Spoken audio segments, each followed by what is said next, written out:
If I could persuade you to believe what tonight I hope I will try to, your entire world would change. You hear the word God, the word Jehovah, the word Lord, the word Jesus, the word Christ, and you think of something other than yourself, one that is greater, one that you would worship. Tonight it is my purpose to show you that God and the eye of man are one. When you say I am, that is the God of Scripture. Confined as you are, you think, how could it be?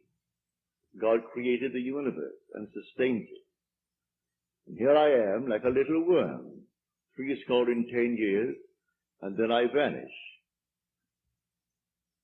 But now let us turn to Scripture. We turn now to the 16th chapter of Matthew.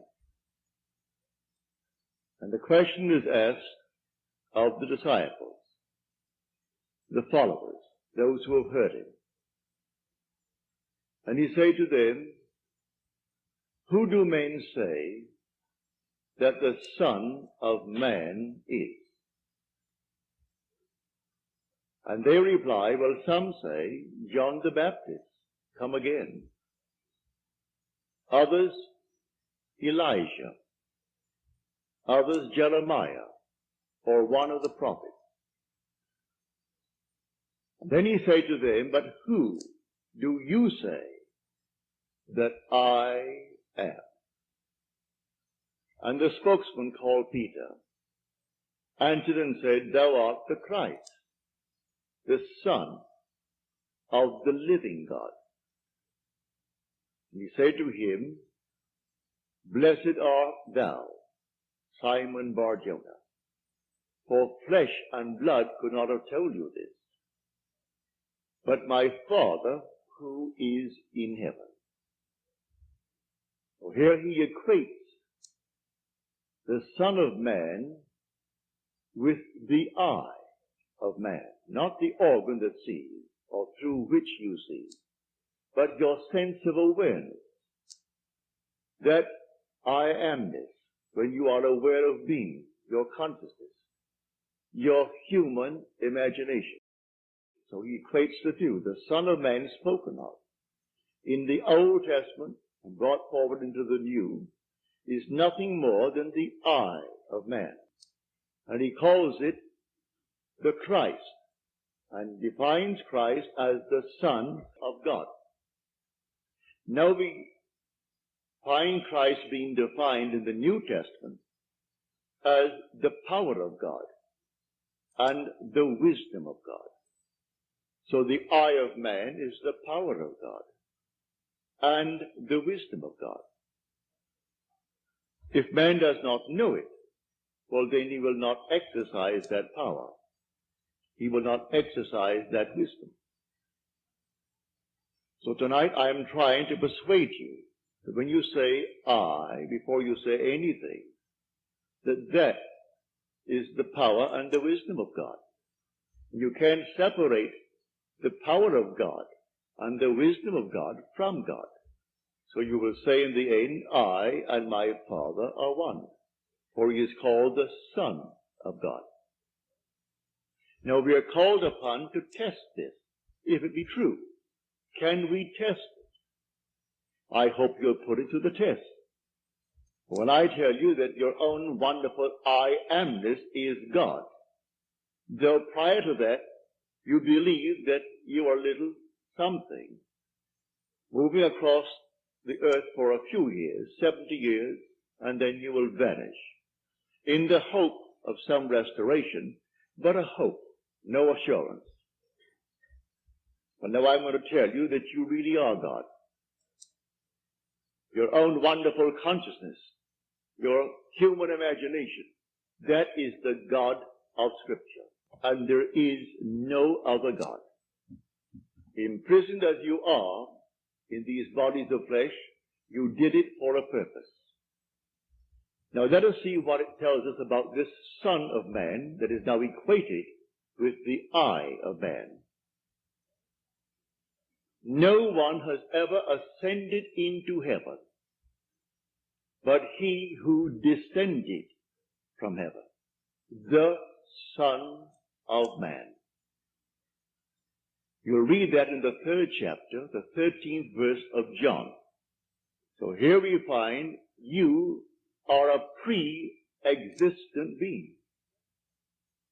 No one can ascend into heaven but he who descended from heaven, the Son of Man.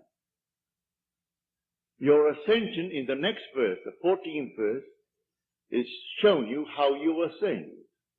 As Moses lifted up the serpent in the wilderness, so must the Son of Man be lifted up. That's all imagery, and yet it is true. You descended into generation in a world of death, where everything begins, it waxes, it wanes, and then it disappears. But there's something in you, clothed in this garment, that does die. That is pre-existent. And its home is heaven, which is harmony. You gave it up completely. You aren't pretending that you're a man.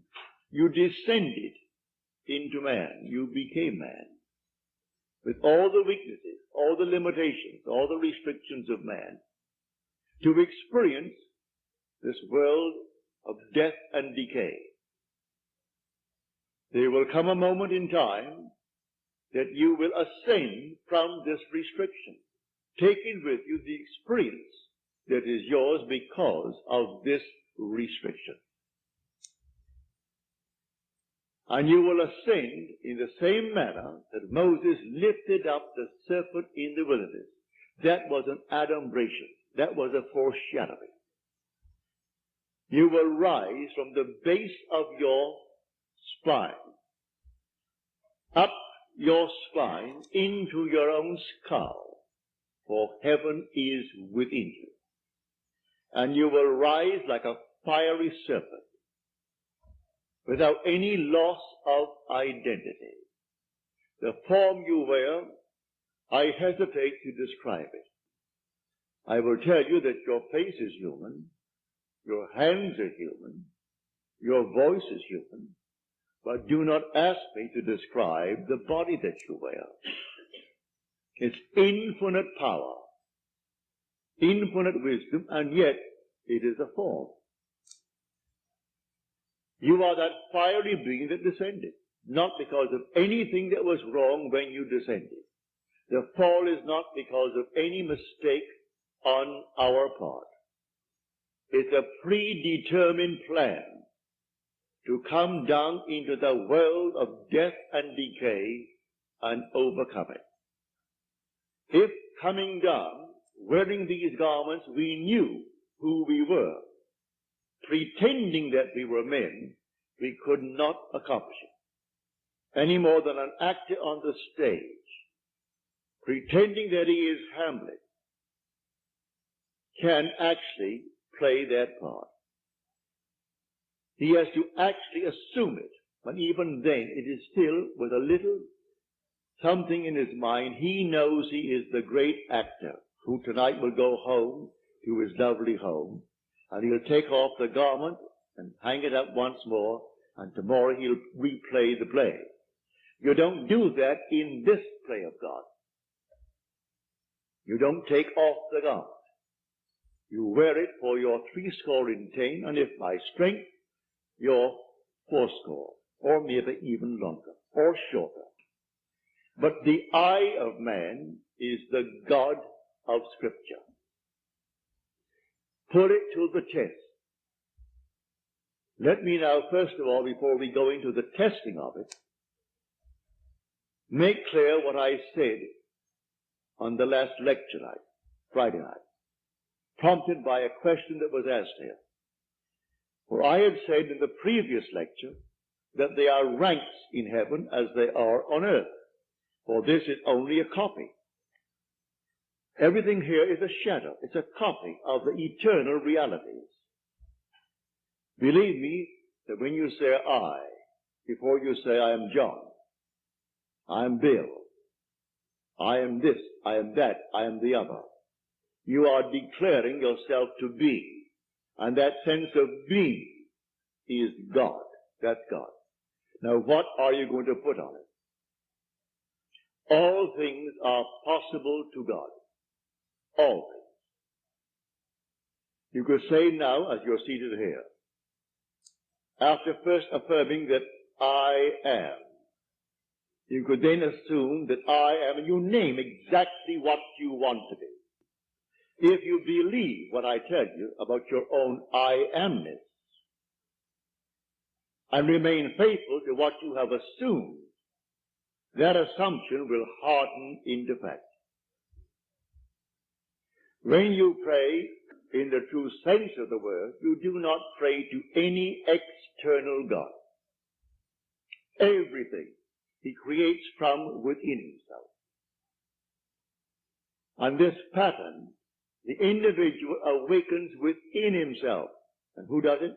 The I of man. And that is God. Now tonight you can test it, as you are called upon to test it. Test yourselves and see. Do you not realize that Jesus Christ is in you? Unless, of course, you fail to meet the test.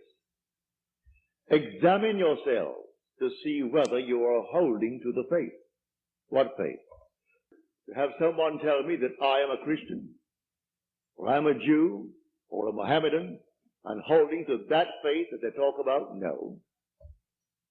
The faith that I'm talking about tonight. That your own wonderful I amness is God. Test it to see if you're holding to that faith. If you're holding to that faith, and all things are possible to God, you should be able to prove it in the testing. Having convinced myself through experience, I have come to the conclusion that because I am aware that I am, that is God.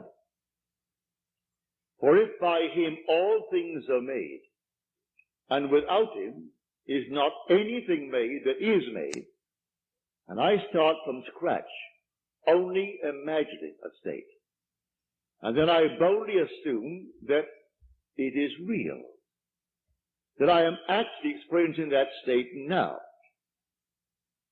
And then in the not distant future, that state crystallizes in my world.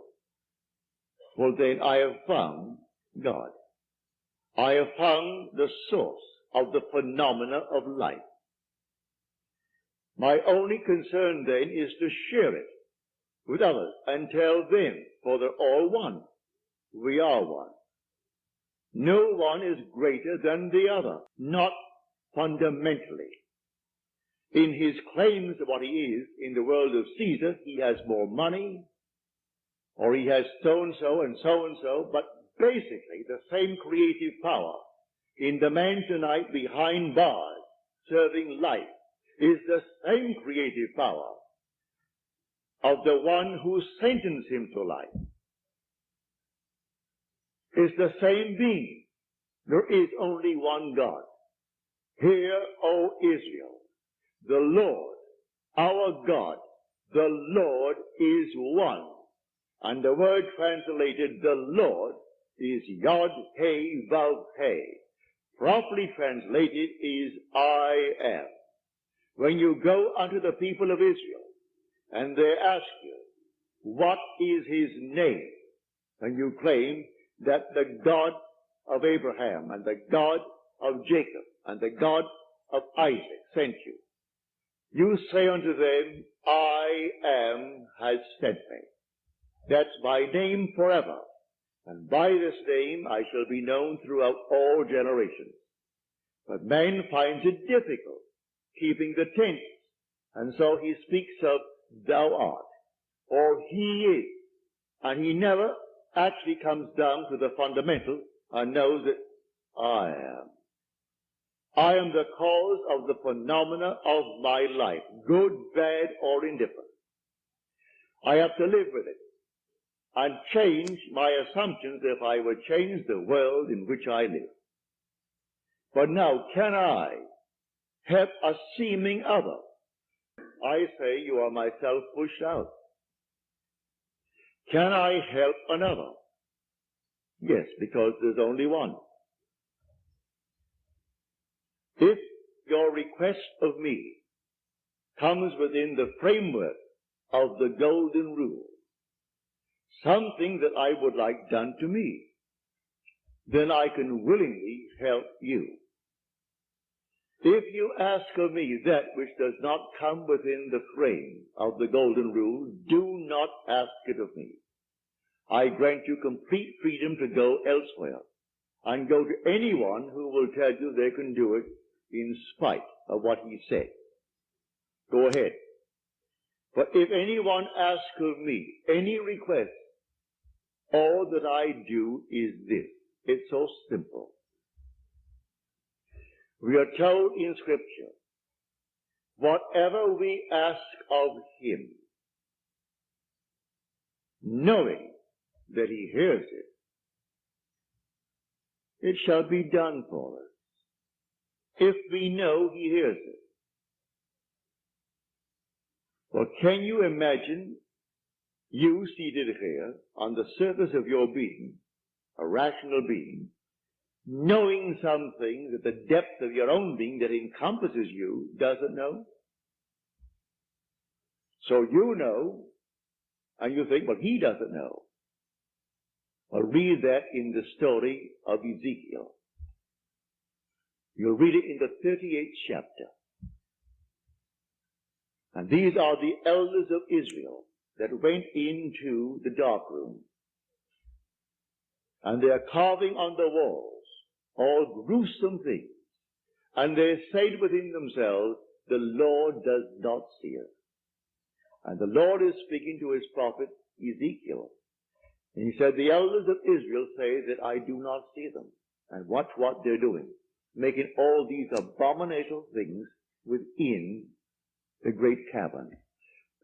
They will all reap them, because I see everything that the elders of Israel see. But they think because it's dark and it's a cavern, no one knows what he's doing. That God doesn't know it. I've said time and again, there is no fiction in this world. When you pray, go within and close the door of the senses. Deny all that seems so obvious. And your Father who is within will reward you openly. But commune with self, for you and the Father are one. So you commune with self. And what does he tell you? Exactly what was asked of you. He heard it, and he has all the ways and means that you on the surface of your being know not of. He will do it. You can ask anything of one if it comes within the framework of his code of ethics. Don't ask anyone who knows how to pray something that does not come within his golden rule. Do unto others as you would have them do unto you. Just as simple as that. And most of the requests would come within that rule. And so you simply hear it. And then you drop it completely. And in the depths of your own being, you're still hearing it. And the Father knows all means, all ways. And so he singles out the best way to externalize it.